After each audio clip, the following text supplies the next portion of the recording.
Somos el equipo 6, somos Karen Lisset y Elian Varela y les vamos a presentar el reto. Trataba sobre analizar y comprender la situación que sucedió en Beirut en el 2020. Primero, pues qué sucedió en Beirut en el 2020. El 4 de agosto del 2020 en la capital del Líbano sucedió una explosión de más de 2.780 toneladas de nitrato de amonio. Esto llegó hasta el centro de la ciudad, causando graves daños, y en esta explosión murieron 218 personas, hubo más de 7.000 heridos y se calcula aproximadamente más de 5.000 millones de libras en daños. La directora de conflictos de Human Rights Watch mencionó en un reporte que la explosión de Beirut fue causada por negligencia en los altos rangos libaneses, ya que no informaron de los peligros que implicaba el tenerlo en condiciones inestables, sabiendo que en esas condiciones se tenía reservado en esas instalaciones. La explosión de Beirut de aquella tarde fue registrada como una de las mayores explosiones no nucleares de los últimos años. Esta tuvo consecuencias graves para el pueblo libanés, como la devaluación de su moneda de aproximadamente un 90% frente al dólar, y han sufrido durante los últimos 2 años una inflación de aproximadamente el 200%. ¿Qué es el nitrato de amonio? El nitrato de amonio es una sal compuesta por iones nitrato y iones amonio. Estos se unen por puentes de hidrógeno. Es un compuesto altamente inestable si no se tiene conservado en las condiciones de temperatura y presión exactas, y suele ser usado como fertilizante. Usos del nitrato de amonio. Algunos de los usos del nitrato de amonio son, por ejemplo, como fertilizante, ya que logra mejoras en el rendimiento de la agricultura. También se usa para preparar soluciones de fertirrigación.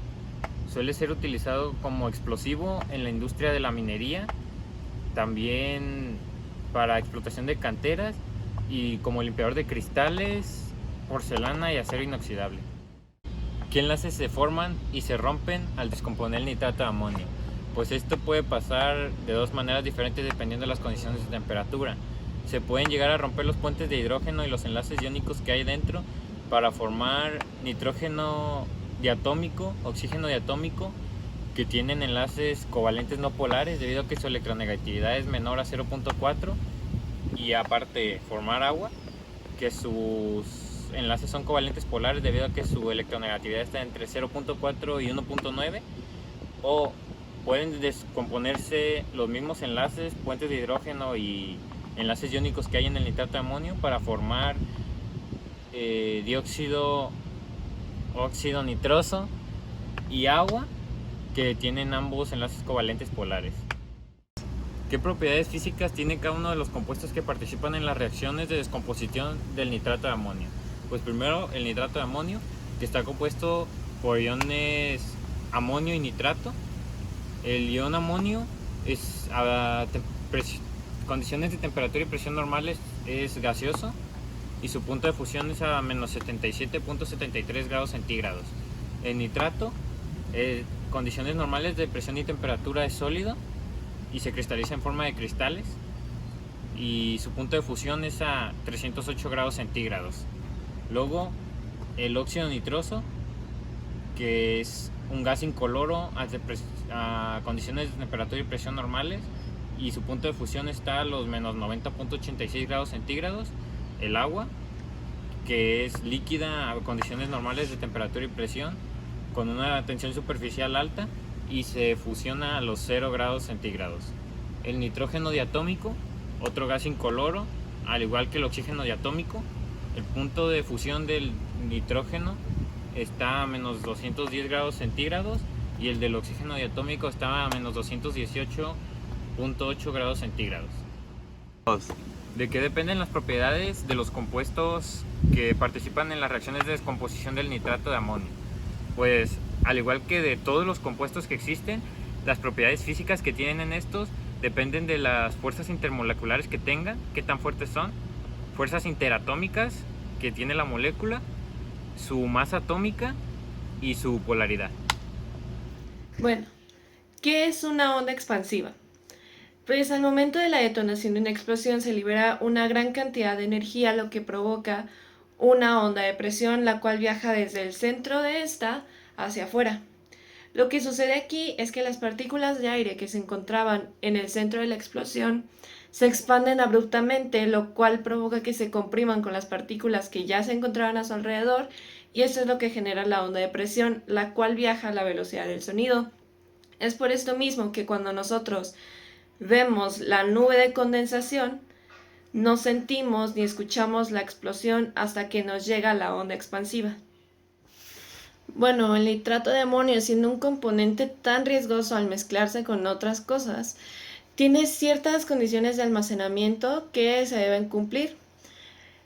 Algunas de estas son que en el cuarto donde se almacene, sus paredes deben fungir como cortafuegos con calificación mínima de resistencia al fuego de 2 horas, así como la pared exterior, la que esté expuesta, no debe estar a menos de 15,2 metros de un edificio que albergue combustibles. Asimismo, dentro del edificio donde se albergue no puede haber combustibles, detonadores, explosivos, no puede haber nada muy inflamable ya que puede afectar esto. También debe estar en lugares ventilados y su temperatura debe estar moderada ya que aproximadamente a los 210 grados centígrados el nitrato de amonio comienza a descomponerse. Por esto mismo, el edificio debe contar con un buen sistema de detección de incendios y con un buen sistema de aspersores para evitar cualquier accidente. Tampoco se puede permitir el acceso de camiones, montacargas o pues cualquier equipo con motor de combustión interna. Y también al momento de ingresar o extraer nitrato de amonio del edificio se debe tener mucho cuidado con los equipos de almacenamiento que ingresen al edificio. Bueno, exactamente no podemos saber la presión que se genera en unos segundos, pero en teoría para sacar esto necesitamos tomar en cuenta la fórmula de gases ideales, que pues es P por B es igual a N por R por T, y la tenemos que despejar y nos quedaría como presión es igual al número de moles por R, que es la constante, por T, y todo esto entre el volumen. Pues gracias a esto podemos saber que la presión es proporcional al número de moles y a la temperatura. Entonces, en estos contenedores que llevan mucho tiempo sin cuidado, al aumentar la temperatura sumado a la cantidad inmensa de nitrato de amonio que había almacenada, esto generó la magnitud de la explosión y que fuera algo tan rápido. La química ha aportado demasiado a la forma en la que vivimos ahora. Muchos productos de uso diario no serían accesibles sin los descubrimientos hechos en esta rama de la ciencia. La explosión de Beirut nos enseña qué tan peligroso puede ser no manejar sustancias químicas correctamente. Cualquier compuesto químico que suponga un riesgo debe ser mantenido y distribuido acatando rigurosamente a los protocolos de seguridad. Beirut y sus habitantes pagaron el precio por lo que fue simple negligencia.